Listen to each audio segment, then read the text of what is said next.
नमस्कार, बहुत स्वागत है आपका इंडिया वॉइस पर। मैं हूं आपके साथ दिनकर आनंद। समान नागरिक संहिता यानी यूनिफॉर्म सिविल कोड के मुद्दों को लेकर सुहेलदेव भारतीय समाजवादी पार्टी के राष्ट्रीय अध्यक्ष ओम प्रकाश राजभर ने भाजपा का समर्थन किया है। उन्होंने एक निजी चैनल से बातचीत के दौरान कहा कि हमारी पार्टी यूसीसी का समर्थन करती है। उन्होंने विपक्ष के नेताओं से भी अपील करते हुए कहा कि मायावती, अखिलेश, राहुल को भी इस मुद्दे पर साथ आना चाहिए। तो क्या राजभर यूसीसी के जरिए समर्थन का ऐलान कर बीजेपी को कोई सियासी संदेश दे रहे हैं? आज इसी पर करेंगे चर्चा। उससे पहले यह रिपोर्ट देखिए।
आती हुई न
राजभर के बीच भी सियासी अदावत जारी है। सुनिए क्या कुछ कहना है दोनों का।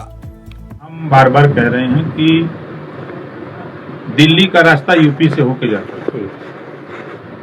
जो 15 दलों की बैठक पटना में हुई, उन साथियों से आपके माध्यम से भी मैं कहना चाहूंगा कि वो मायावती जी को साथ लें, सभी लोग मिलकर के समझावें। अगर चाहे जैसे वो समझें, एक बड़ा मोर्चे का पद होता है गठबंधन का चेहरा, तो मायावती जी को ही प्रधानमंत्री बना करके मना ले।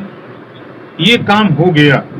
मायावती जी, अखिलेश जी, सोनिया जी, नीतीश जी, जयंत जी जिस दिन एक मंच पर आने का ऐलान कर दें, 2 घंटा पहले हमको बता दें, हम उस मंच पे हाजिर मिलेंगे। एक चीज स्पष्ट है कि भाजपा और एनडीए का वही हिस्सा बन सकता है जिसको भारतीय जनता पार्टी के विचारों के बारे में और पूज्य प्रधानमंत्री जी के मिशन के बारे में जिनको पता होगा। प्रधानमंत्री जी भारत को आत्मनिर्भर बनाना चाहते हैं और ये राजनीति में शगुफा छोड़ने वाले जाति जनगणना की बात कर रहे हैं। तो जो जातीय जनगणना की बात करता हो और पूज्य प्रधानमंत्री जी के मिशन को नहीं समझ पा रहा हो, मुझे तो शक है कि ऐसे लोग कैसे भाजपा के हिस्सा बन सकते हैं।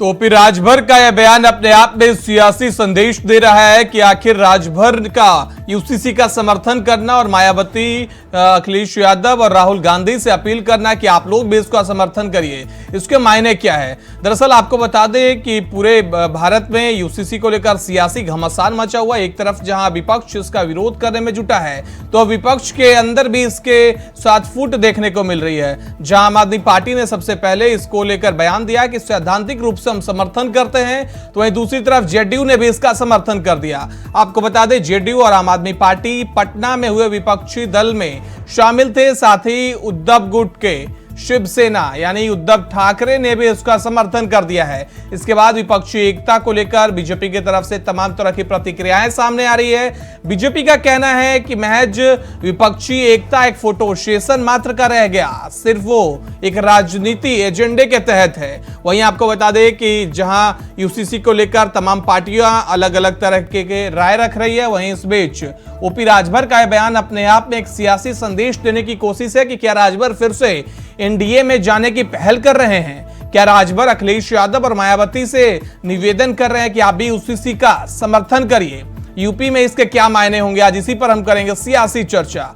आपको बता दें दरअसल यूसीसी का मतलब है भारत में रहने वाले हर नागरिक के लिए एक समान कानून होना, चाहे वह किसी भी धर्म या जाति का क्यों ना हो। यानी हर धर्म, जाति, लिंग के एक जैसे कानून। अगर सिविल कोड लागू होता है तो विवाह, तलाक, बच्चा गोद लेना और संपत्ति के बंटवारे जैसे विषयों में सभी नागरिकों के लिए एक जैसे नियम होंगे।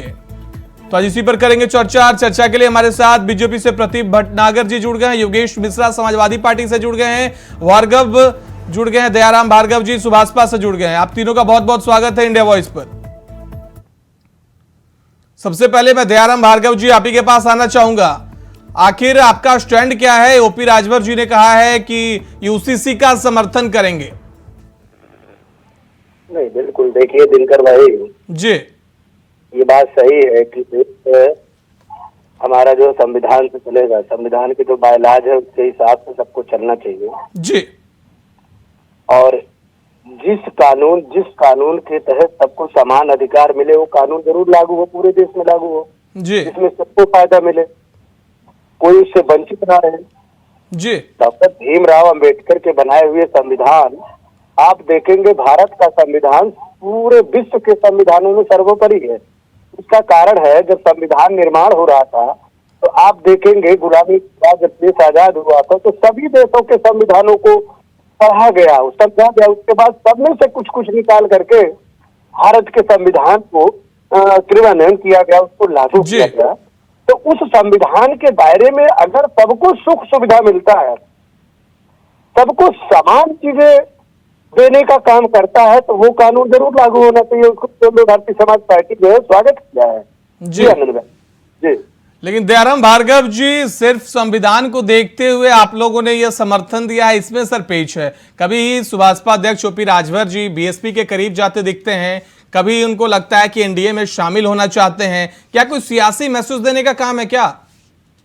देखिए दिनकर जी, मैं आपसे जानना चाहूंगा जी, आज देश और प्रदेश गठबंधन से जूझ रहा है जी। केंद्र में सरकार भारतीय जनता पार्टी की है, जो है 29 दलों के साथ में, उत्तर प्रदेश में 3 दलों के साथ जी।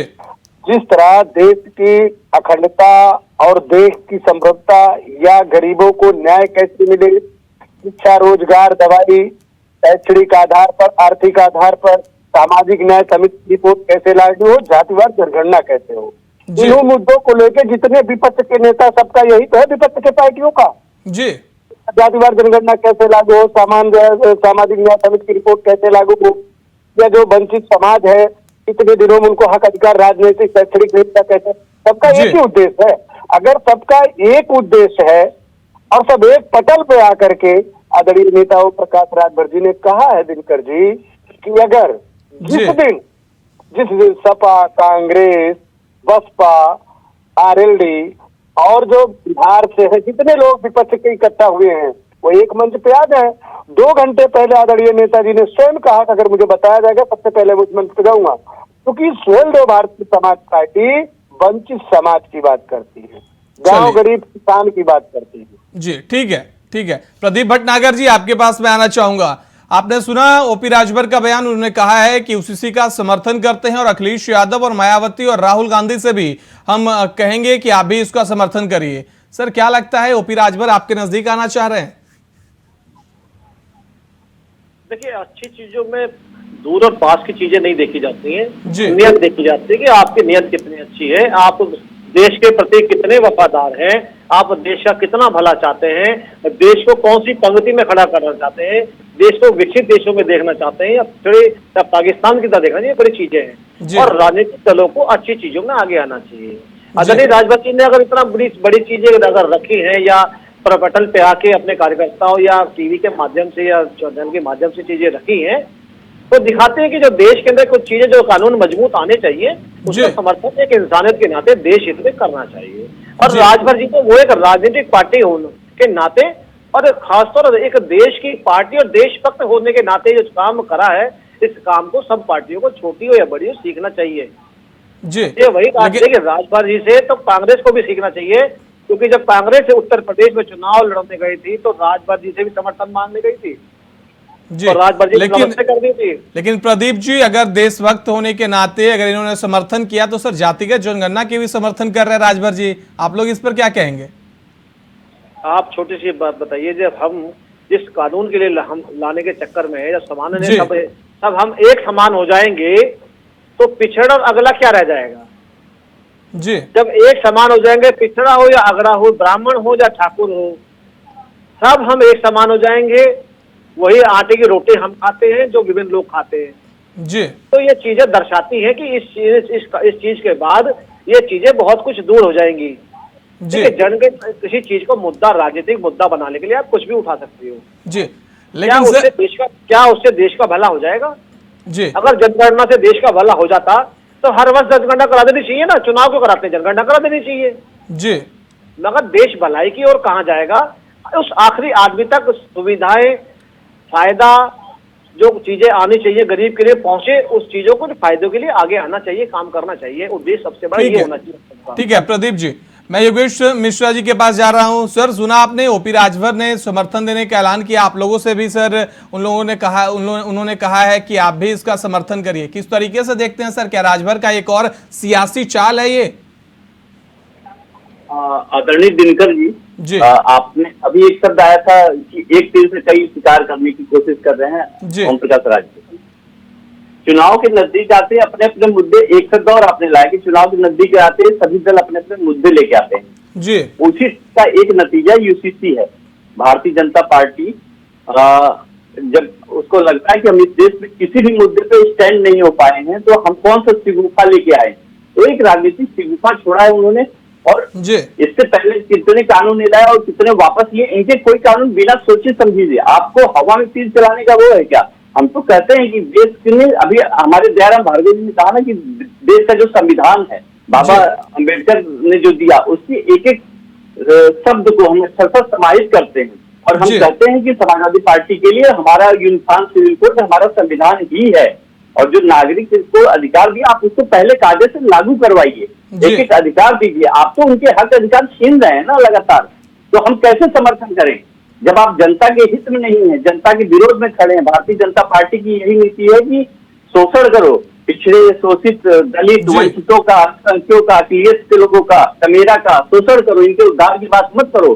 सब समाजवादी पार्टी इनके साथ कैसे खड़ी रह सकती है? और ओम प्रकाश राजभर जी जाने, भारतीय जनता पार्टी जाने, इनके बीच क्या खिचड़ी पक रही है? आपकी लगातार गलगलियां होती रहती है भाजपा के बड़े नेताओं से, तो उससे कोई सवाल है ही नहीं। तस्वीरें सबने देखी कि कौन किसकी कितना नजदीक जा चुका है, कौन किसकी बी टीम बनके काम कर रहा है। योगेश जी, लेकिन अहम सवाल यह है कि 2 दिनों पहले तक ओम प्रकाश राजभर का बयान आया था कि सभी दल एक साथ आए, मायावती जी को भी शामिल करें। मायावती जी का उन्होंने नाम लिया था, उन्होंने कहा था प्रधानमंत्री का कैंडिडेट घोषित करें, अगले 2 घंटे बाद हम भी शामिल हो जाएंगे।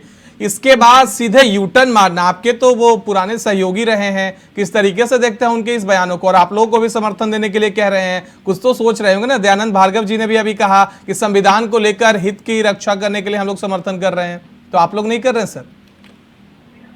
इस डिबेट में राजभर जी के टीम के सबसे योग्य बुद्धिजीवी प्रवक्ता बैठे हुए हैं जी। सवाल का जवाब वही देंगे कि वो ऐसा क्यों कर रहे थे, लेकिन हम नहीं कहेंगे, उनकी किसी बात पर टिप्पणी नहीं करेंगे।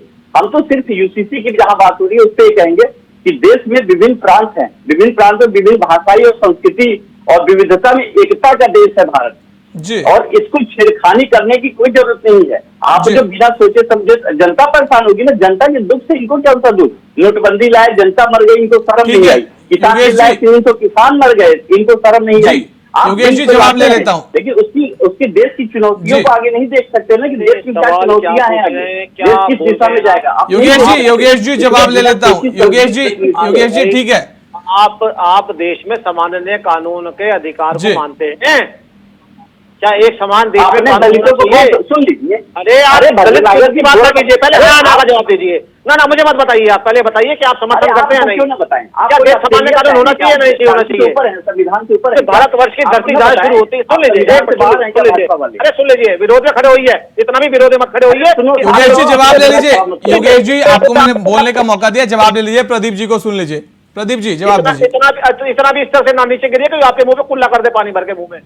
अरे तुम्हारे सुन लीजिए, अपना सुन लीजिए, सुन लीजिए, सुन लीजिए, सुन लीजिए, सुन तुम्हारे प्रवक्ता लीजिए। लोग अरे ये बताइए कि जब जिस एक धरती, एक भारत, एक उसकी बात करते हैं, दूसरों को सिखाने मत आया योगेश करो जी, योगेश जी जवाब सुन लीजिए, उसके बाद आपके पास फिर आऊंगा सर।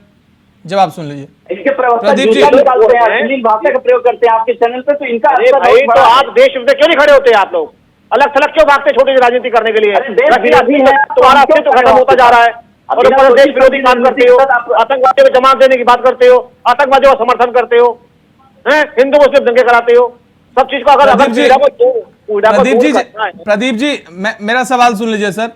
प्रदीप मैं 2 मिनट में- मुझे- जी, योगेश जी ने कहा कि आप लोग संविधान को नहीं देख रहे हैं, सिर्फ चुनाव को देखते हुए कर रहे हैं। मुझे तो ये बताइए कि मैं अभी इनकी बात बड़ी कर देता हूँ।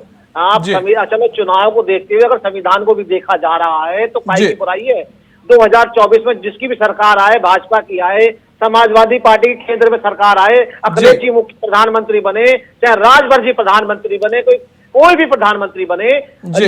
जो कानून देश में, चाहे वो तमिलनाडु हो, केरला हो, जितने भी देश में विभिन्न बोलियां हैं, हिंदी से लेके कश्मीर तक, कश्मीर से लेके और केरला कन्याकुमारी तक, अगर एक समान कानून और एक सब कुछ हो जाएगा तो काहे की बुराई उसमें? प्रदीप जी, तो आगे- प्रदीप जी, मेरा एक सवाल है सर। विपक्ष का आरोप यह है कि संविधान के अनुच्छेद 25 के तहत सबको प्रचार प्रसार करने का सर हक है, अपने धर्म का, अपने अपने स्वतंत्रता है सर पूजा पाठ करने का। इससे सर अनुच्छेद 25 का उल्लंघन होगा। इसको आप स्पष्ट रूप से बता दीजिए ताकि विपक्ष को क्लियर सहमति हो सके, क्लियर वह सुन सके मुझे- कि ऐसा कुछ नहीं है। थोड़ा सा देखिए, वही वाली बात हो गई जी कि जिन लोग जो है पढ़ते हैं नहीं, विरोध करते हैं। जी क्या मंदिर में घंटी बजना बंद हो जाएगी? क्या मस्जिद में अजान बंद हो जाएगी? क्या हमारा मंदिर जाना बंद हो जाएगा? या नमाज पढ़ने जो हमारे मुसलमान समुदाय है, क्या उनका जाना बंद हो जाएगा? ये सब एक उम्र फैलाने वाली बात है, ये डर फैलाने वाली बात है कि दूसरे चलिए। समुदाय में, दलित समुदाय में इतना डर पैदा कर दो कि वो आपके विरोध में खड़ा हो जाए और हमें वोट बैंक का फायदा मिल जाए। ठीक है प्रदीप जी, देश को जवाब ले फायदा लेता ना हूं। हो प्रदीप जी मैं आना चाहूंगा दयानंद भार्गव जी आपके पास। सर 2 दिन पहले तक आप विपक्षी एकजुटता की बात कर रहे थे, कह रहे थे पटना में सभी दल एकजुट हुए हैं, मायावती जी को साथ लीजिए, 2 घंटे बाद हम भी आ जाएंगे। सियासी टर्न कैसे सर अचानक से? देखिए दिनेश भाई, दिनकर जी, ध्यान से सुनिएगा। जी बिल्कुल। हमने कहा जहाँ पे सामाजिक न्याय समिति की रिपोर्ट की बात होगी, जातिवार जनगणना की बात होती, गांव गरीब किसान मजदूर नौजवानों की बात होती, जी आर्थिक आधार पर, शैक्षणिक आधार पर जिन जाति के लोगों को लाभ नहीं मिला उसकी जो आवाज उठाएगा हम उसके साथ जी। हैं। हमने अब बात आती है यूसीसी की, समान नागरिकता की। हमने ये कहा ना, अगर इसके लागू होने से किसी को नुकसान हो तो वो बता दे हमारे लोग। जी। दूसरी बात, अगर फायदा है तो फायदा बताया जाए। समय सीमा दिया गया, सब लोग उस पर अपने जज्बात को रखिए, वोटर आईडी अपना रखिए, लेकिन किसी भी देश का कोई भी कानून अगर है तो संविधान से आप कुछ भी भ्रमित करें देश प्रदेश में, लेकिन देश तो कानून के संविधान से ही चलेगा। अगर संविधान का शपथ लेके, चाहे वो विधायक हो चाहे सांसद हो, जितने जनप्रतिनिधि तो वो इसी संविधान का शपथ लेकर के वहां बैठते हैं, लेकिन जब अपने अपने क्षेत्र में अपनी पार्टियों की बात करते हैं, दयाराम जी, योगेश जी, दयाराम जी सुनिए, दयाराम जी, योगेश जी का सवाल यह है कि संविधान के तहत जो कुछ अलग से प्रावधान दिए गए हैं, नागालैंड है, मिजोरम है, उनके यहाँ जो रीति रिवाज कल्चर को दिया गया है सर, उस पे हिंदू धर्म के रीति रिवाजों को थोपने का ये जरिया है यूसीसी। नहीं नहीं, देखिए ये हमारे जो है योगेश जी को शायद जानकारी नहीं है, और ये लोग आज जो है बड़े मुसलमानों को हितैषी बनते हैं और दलितों को हितैषी बनते हैं जी। आप बताइए, जब इनकी 4 बार सरकार रही है, किसी थाने में बता दीजिए कितने मुसलमानों को इन्होंने बना दिया है? सही है, केवल ये नाम लेकर के नाम लिया इनका और वोट लिया और सरकार बनाई। इसी आपके तरह पुराने दलितों की सहयोगी बात- हैं। सुन तो लीजिए योगेश, सुन लीजिए आपके दिनकर भाई। पुराने इसी सहयोगी तरह- हैं। सुन तो लीजिए, सुन तो लीजिए, सुन जी। तो लीजिए भाई, सुन लीजिए दिनकर जी, सुन लीजिए। इसी तरह ये दलितों की बात करते हैं, लेकिन दलितों का जो है प्रमोशन में आरक्षण समाजवादी की सरकार ने खत्म किया। जी। और सुनिए, जब छत्रपति साहू जी महाराज का जिला घोषित मायावती जी ने किया था, समाजवादी ने पलटने का काम किया। तो आज जो ये विपक्ष में बैठे हैं, आज इनको जातिवार जनगणना याद आ रहा है, चलिए, सामाजिक ठीक है, न्याय जवाब ले की लेता हूं। रिपोर्ट आ रही है, जी। इनको हर चीज आएगा। लेकिन ये 4 बार सत्ता में थे तो इससे अनभिज्ञ थे, इनको ये पता था कि वो दो जी, लोगों दयाराम का जी, वोट ठीक है। करके सरकार बनाते थे, बाकी किसी को देने का काम नहीं करते थे। ठीक है, जवाब ले लेता हूं। योगेश जी, आज विपक्ष में बैठे हैं, तब आप लोगों को जातिगत जनगणना और यूसीसी का विरोध याद आ रहा है। सर, दयाराम जी का आपने वक्तव्य सुना होगा अभी। हम दयाराम जी को क्या बोलें? जी यही वो राजभर जी है, जब पिता पुत्र को लाठी पड़ी थी बराज के सर्किट हाउस में, तो पानी पी पी के गाली देते थे बहन मायावती को, जी। और इतने ऐसी ऐसी बात बोलते थे कि जिंदगी में कुछ भी हो जाए उनके साथ नहीं जाएंगे। आज वही है ना, प्रधानमंत्री बनाने की बात कर रहे हैं। अरे भैया, समाजवादी की देन है, गेस्ट हाउस कांड याद है कि नहीं है समाजवादियों को? अरे भाई, जिसकी आप दलितों की बात कर रहे होगे भाई, गेस्ट काउंट जो कांड किया गया था समाजवादियों ने, वो कांड याद है? आज आप दलितों के बड़े हितैषी बनते हैं, बताइए किसको आप क्या करना चाह रहे थे? ये सारी चीजें जो हैं, समाजवादी पार्टी जब विपक्ष में होती है तो सब याद आता है। दयाराम जी, योगेश जी से जवाब ले लेते हैं। योगेश जी साहब, आपकी बात बता दी तो आपको मिर्ची क्यों लग रही है? पिता पुत्र की पिटाई हुई थी तो कसम खाई थी ना कि जिंदगी में कुछ हो जाए तो बहन मायावती के दरवाजे नहीं जाऊंगा। तो प्रधानमंत्री बनाने की बात करके आप ही बिना थाली के बैगन हुए पड़े हैं ना। हम कर रहे हैं जनता की। अरे भाई, आप ये बताइए, आपने बसपा प्रमुख के साथ क्या काम किया? 2019 में आपने साथ चुनाव लड़ा, हमको मत बताइए भाई। आप वही हैं, पाप करते पापी हो और पापियों का नाश नहीं होना चाहिए, ये समाजवादी पार्टी है। काहे तिल मिला रहे हैं भैया, काहे तिल मिला रहे हैं? भैया, पाप करते पापी हो और पापियों का नाश ना हो, उसके संरक्षक समाजवादी पार्टी है। जी जी, जवाब सुन हम लीजिए हमेशा दयाराम जी। जनता का हित चाहते हैं। देखिए, जी। सामाजिक न्याय की बात हम कर रहे हैं, जातिवाद जनगणना की बात हम कर रहे हैं। हम चाह रहे हैं कि चार बार सरकार रही, तब कहा थे? दयाराम जी, जवाब ले लेते हैं। दिनकर आनंद जी, सुन लीजिए, 4 बार सरकार में इनके मुंह में कहीं से निकला हरा पत्ता? जातिवार जनगणना का या सामाजिक न्याय समिति की रिपोर्ट का 17 जातियों का मंदिर का घंटा बनाकर इन्होंने छोड़ा।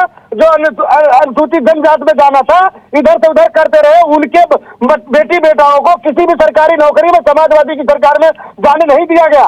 हर बार पल्ला झाड़ देते थे केंद्र में। आज वो 17 जातियां मंदिर का घंटा बने हुए हैं, लेकिन उनको हक अधिकार नहीं मिला। जब ये सरकार में थे दिनकर जी, तब इनको चिंता नहीं था।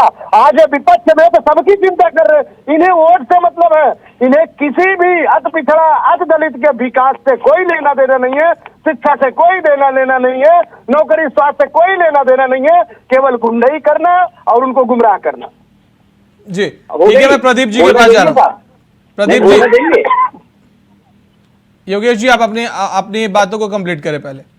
मैं कह रहा हूँ कि जनता के सामाजिक, आर्थिक और जो राजनीतिक उसका उत्थान होना है, उसके लिए कौन बात करेगा? ये लोग सिर्फ बाप बेटे की पार्टी है और ये सिर्फ अपनी मलाई खाने के चक्कर में भाजपा के साथ जाना चाहते हैं। वाइस रेटिंग सुरक्षा ले ली है। हम कह रहे हैं वो इनका उत्पत्ति इसीलिए होता पिछड़े शोषित वंचितों के लिए। ये अपने मूल उद्देश्य से भटक गए। तो जनता हमारी तरफ आ रही है और वो हमारी तरफ देख रही है कि आप हमारी लड़ाई लड़ेंगे। हम लड़ाई लड़ रहे हैं साहब, पीडीए लेके। हम इसीलिए जो है पिछला दलित मुझे जाना है, मैं क्षमा हम लड़ेंगे ना, उनके लिए लड़ेंगे। तो हम इनके यूसीसी के साथ कभी नहीं आ सकते। ठीक है दयाराम जी, आपका बहुत बहुत धन्यवाद हमारे साथ जुड़ने के लिए इस सियासी चर्चा में। प्रदीप जी, मैं आपके पास आना चाहूंगा। प्रदीप जी, मैं आपके पास आ रहा हूं। प्रदीप जी, आपने सुना योगेश मिश्रा जी को भी, दयाराम भार्गव जी को भी, इन दोनों ने कैसे कहा। सर, मैं आपसे यह जानना चाहता हूं कि सर, जो मिजोरम, नागालैंड और अलग अलग जगहों को जो अलग प्रावधान दिया गया है संविधान 25 के तहत, जो सभी लोगों को अपने धर्म का प्रचार प्रसार करने की अनुमति है, सर उसका कहीं ना कहीं उल्लंघन होगा, ऐसा विपक्ष का आरोप है। सर क्लियर कर दीजिए इस बातों को, क्योंकि बार बार सर एक ही चीज को लेकर डिबेट में दो लोग जिक्र करते हैं, क्लियर नहीं हो पाता। सर देखिए, धर्म प्रचार प्रसार की बात यह है जी। आप धर्म प्रचार प्रसार तो कर सकते हैं, धर्म परिवर्तन का काम नहीं करेंगे। जी जो धर्म परिवर्तन का जो क्रिश्चियन मशीनरी ने अन्यों ने जो जिस तरीके से देश में फैला रखा है, उमर फैला रखा है, जो खुल के आज मीडिया में भी सामने दिखाई देता है, और नॉर्थ ईस्ट के अंदर बहुत बड़ा जो कहूँ तो मैं कांग्रेस ने या कांग्रेस परिवार ने चलाया नॉर्थ ईस्ट में गरीबों को लेकर, उन चीजों को रोकथाम लगेगी। धर्म प्रचार प्रसार पे नहीं, आप धर्म परिवर्तन पे आपको रोकथाम लगेगी। आप किसी का भी धर्म परिवर्तन जबरदस्ती लालच में नहीं करा सकते। वो अगर परीक्षा से होता है तो ठीक है, मगर योगेश ने एक बात का भार्गव जी की जवाब नहीं दे पाए, तो सारे सवाल दाग दिए। आज मैं ही पूछता हूँ योगेश जी, बताइए कि आपके इतने सारे उत्तर प्रदेश के विधायक हैं, किस विधायक दलित के लिए काम करा हो, पिछड़ों के लिए काम करा हो? ठीक है प्रदीप जी, योगेश जी, आप सभी का हमारे साथ जुड़ने के लिए बहुत बहुत धन्यवाद। तो अखिलेश यादव, ओम प्रकाश राजभर, मायावती, सभी से ओम प्रकाश राजभर ने यह कहा है कि आप लोग सभी यूसीसी का समर्थन करें। तो क्या ये ओम प्रकाश राजभर का कोई सियासी संदेश है? इसी पर आज हमने चर्चा की। आपने सुना यूसीसी को लेकर किस तरीके से तमाम पार्टियों ने अपना वक्तव्य रखा। आज के लिए इतना ही, और इंडिया वॉइस पर खबरें लगातार जारी रहेंगी।